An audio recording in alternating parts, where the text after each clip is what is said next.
nasabi ko na, no, at ulitin ko, noong inimbitahan nila kami, noong October 18 was it? Pumunta ako. Umupo ako doon. Nagantay ako ng tanong, hindi sila kahit isa, walang congressman na nagtanong sa akin. And because I felt na sayang yung oras ko na nakaupo doon, na walang nagtatanong sa akin, nagpaalam ako ng maayos, pinayagan ako ng maayos, nagpapasalamat ako na umalis. So, I am not at their beck and call na tatawagin ka, pauupuin ka doon, gagamitin yung buong araw mo, yung buong oras mo, tapos lang itatanong sa iyo. 'Di ba? Kami may respeto kami sa oras nila. Dapat magrespeto din sila sa oras ng mga resource persons na tinatawag nila tapos umuupo doon nang wala namang tanong. Okay? So, I do not understand saan nagagaling yung sinasabi nila na hindi uma-attend, hindi sumasagot. Umupo ako, walang tanong. At ang next is, ako na daw dapat ang umupo doon at sumagot, sabi ni Martin Romualdez. Unang-una, I did not vote for Martin Romualdez as congressman. Kung taga-Tacloban man ako, hindi din ako boboto sa kanya as congressman. I do not gave him my trust and confidence as congressman. I did not vote for him as Speaker of the House of Representatives.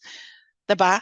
So, kilala ko siya as Martin Romualdez, but I did not vote for him for congressman and speaker. So, wag niya akong pagsabihan kung ano yung dapat kong gawin.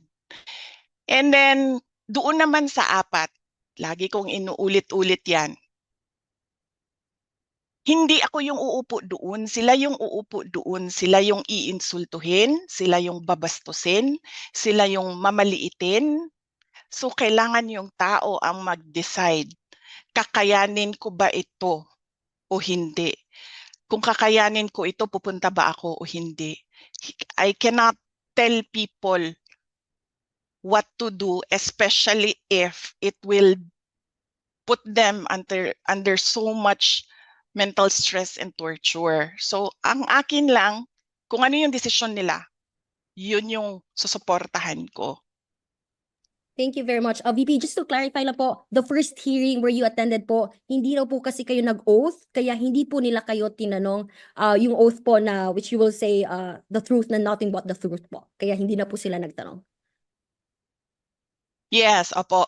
Kasi po, sinasabi ko, unconstitutional yung rules nila. They interchange persons and witnesses doon sa rules nila.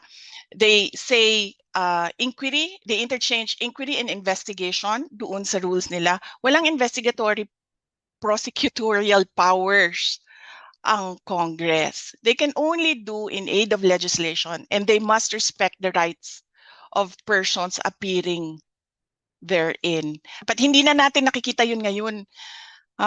Nakikita nyo kung ano-ano na lang gusto nilang sabihin. Ano bang tawag yan? Defamation. Nakikita nyo, defamation ng pagkatao ng mga uma-attend. Walang rules. Ginagawa nila ng rules as they go along. Wala silang pagrespeto sa Constitution na dapat sumusunod sa Constitution yung rules nila. My position is they have unconstitutional rules. Tinatamad lang talaga ako umakyat doon sa Supreme Court para questionin yung rules nila kasi ang gusto ko, hayaan sila kung ano yung sabi ni Saya pa kung sa ilang ibati, pasagdi na sila. Okay. Next question, Red, Manila Times. Red, hi ma'am. Ma'am, good evening po ma'am. Ma'am, sabi po ni Kong Joel po today and yung mga leadership po, si Dong Gonzales, Manix Dipe, and David Suarez na to put it succinctly, hindi na raw po ginalang yung House of Representatives and parang binastos daw po yung House of Representatives dahil sa pagpunta niyo po doon kagabi kay Attorney Zuleka. Your thoughts po ma'am doon sa sinabi ni na na Kong Chua and then the House leaders po, ma'am? Yung pagbisita ko last night, nagpaalam ako. It was on paper. Yung pagpaalam ko na I was requesting for a meeting 7 p.m. to 10 p.m. Ang hindi ko lang nalagay doon kung bakit. Kasi nanggaling ako sa Davao City and yung flight ko arrived 5:30 p.m. Took me 3 hours, 2.5 hours to get to Batasan. Kaya 7 to 10 p.m. yung ni-request ko. But nag-request kami ng meeting na pinayagan naman nila.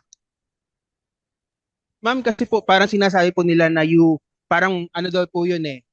The word they said was parang sinugod nyo daw po. Yun yung word na pagkakasabi nila. Parang sinugod nyo daw po yung House of Representatives daw po.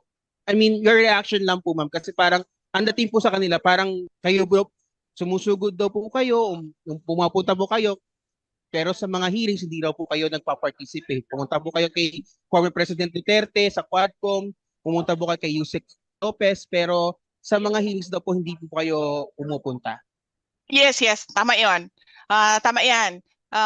I don't know kung sugod ang tama na word doon dahil nagpaalam naman ako at pinayagan nila ako. Pero tama 'yon. Hindi talaga ako uma-attend sa hearings. Why? Why would I answer to a speaker implicated in a bribery case on record in a court case?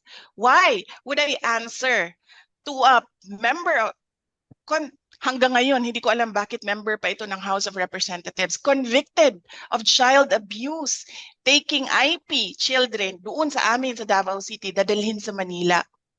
Diba? Why would I answer to a member of the House of Representatives na merong utang sa aking husband ng 9 million dahil sa isang case? So why would I answer to them? Why would I answer to a member of the House of Representatives na ang tatay niya mismo, na may screen cap ako, nagsasorry sa ginagawa ng anak niya? Alam niyo, hindi pa umabot sa buhay ko na nagsorry ang tatay ko kanino man sa ginawa ko. Pero this member of the House of Representatives, tinetext ako ng tatay, I'm sorry. So why would I answer to him? Nagsasorry yung tatay. Ibig sabihin may ginagawang mali yung anak. Diba? So why would I answer to them?